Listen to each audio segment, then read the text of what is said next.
Hi guys, so I haven't done one of these videos for a very long time, so when it appeared on my YouTube feed, I had to respond to it. So a guy who runs a channel called Class Revolt spoke about two things in this video that he uploaded a few days ago.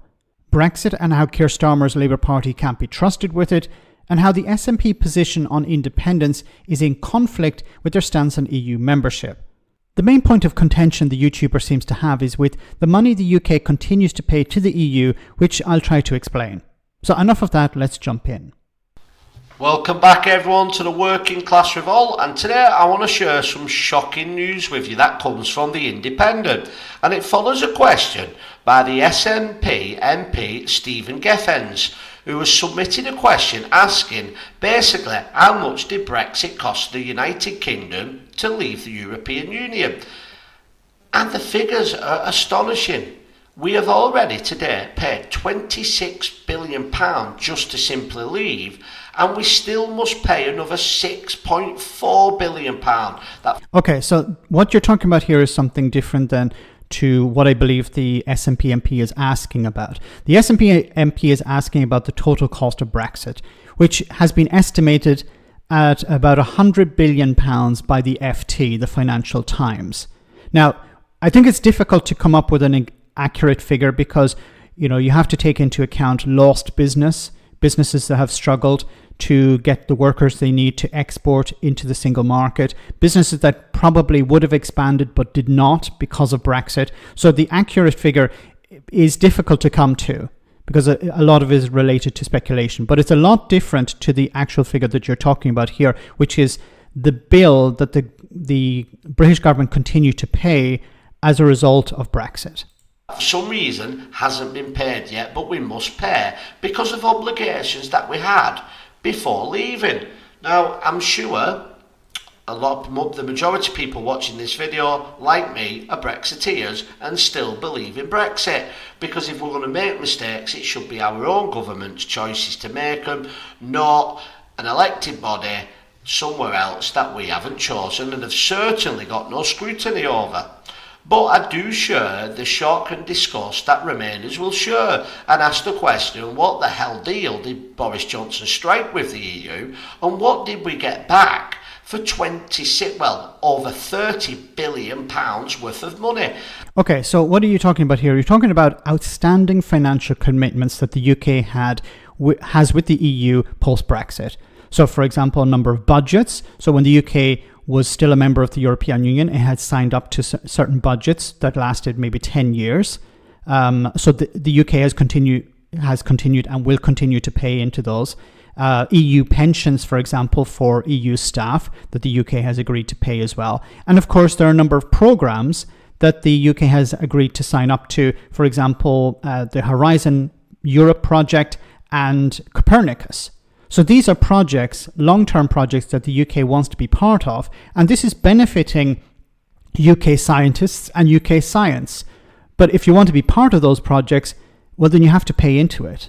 And when we look at all these figures that they can throw around, like £30 billion to the EU, £20 billion now for the Labour Party on carbon capture, so-called £22 billion black holes, it shows you that it's all a load of rubbish. It's all monopoly money that they can just throw around right, left and centre. Because if they could just so easily give the EU over £30 billion, why couldn't they simply just one year put that money into the NHS and simply sort it? Or put thousands of more police on our street, or build thousands of millions more houses? It's because they can find money when they need to, or they can borrow money whenever they need to. Now, the SNP MP does go on to try and somehow claim that this money that we spend is somehow reason that we should rejoin the EU. And he claims, given this, it astonishes me Keir Starmer is pursuing a hard Tory Brexit. I'm not sure that's how I'd describe Keir Starmer. That deprives the public services of badly needed funds at a time when Labour continued to pursue a Tory austerity agenda. I do kind of agree on that point. We are seeing austerity to so-called cure austerity at the moment.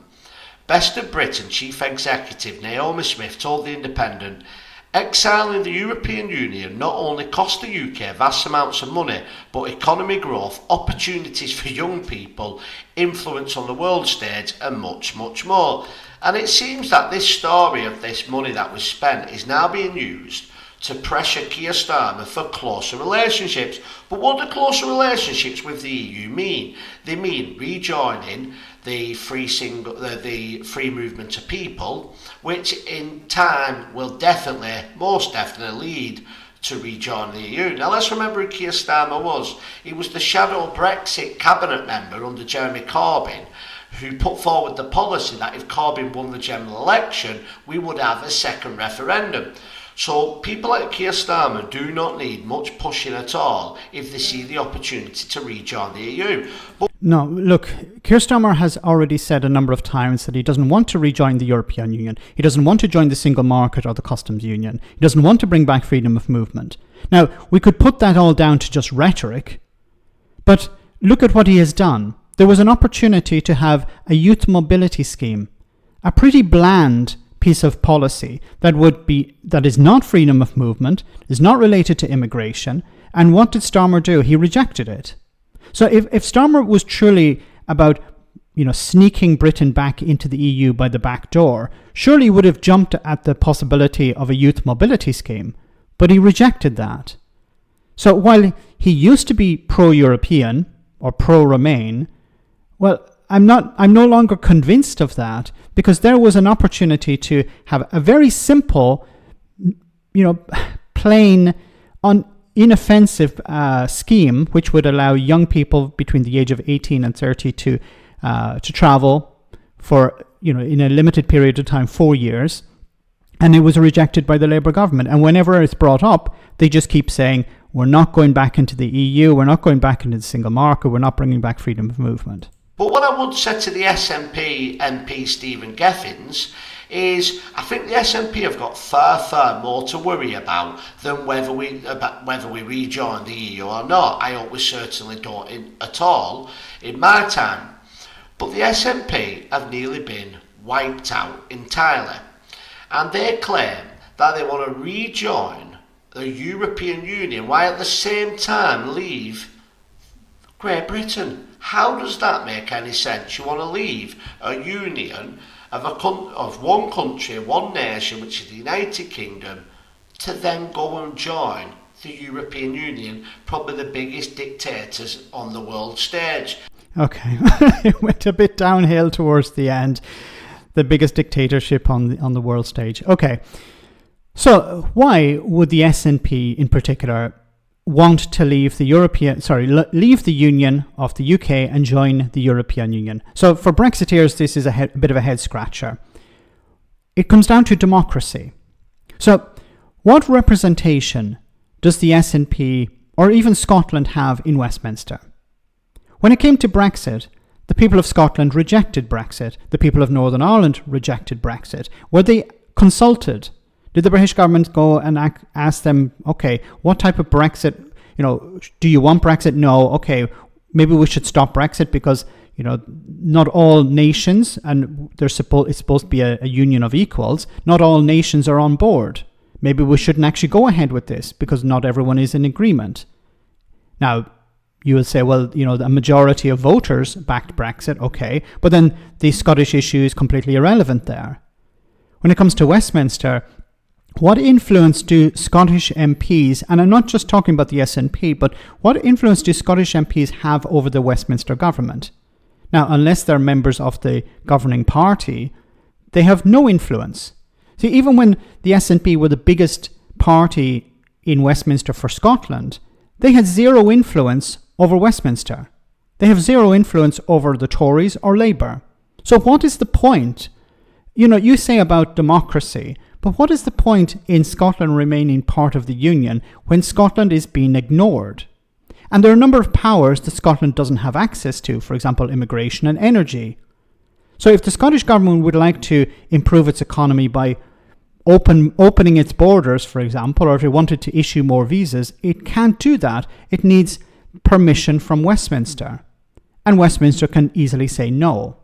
So when the Tories are going further to the right, and Scotland wanted to go further to the left, who won out? When it came to immigration, the Tories won out. Westminster won out.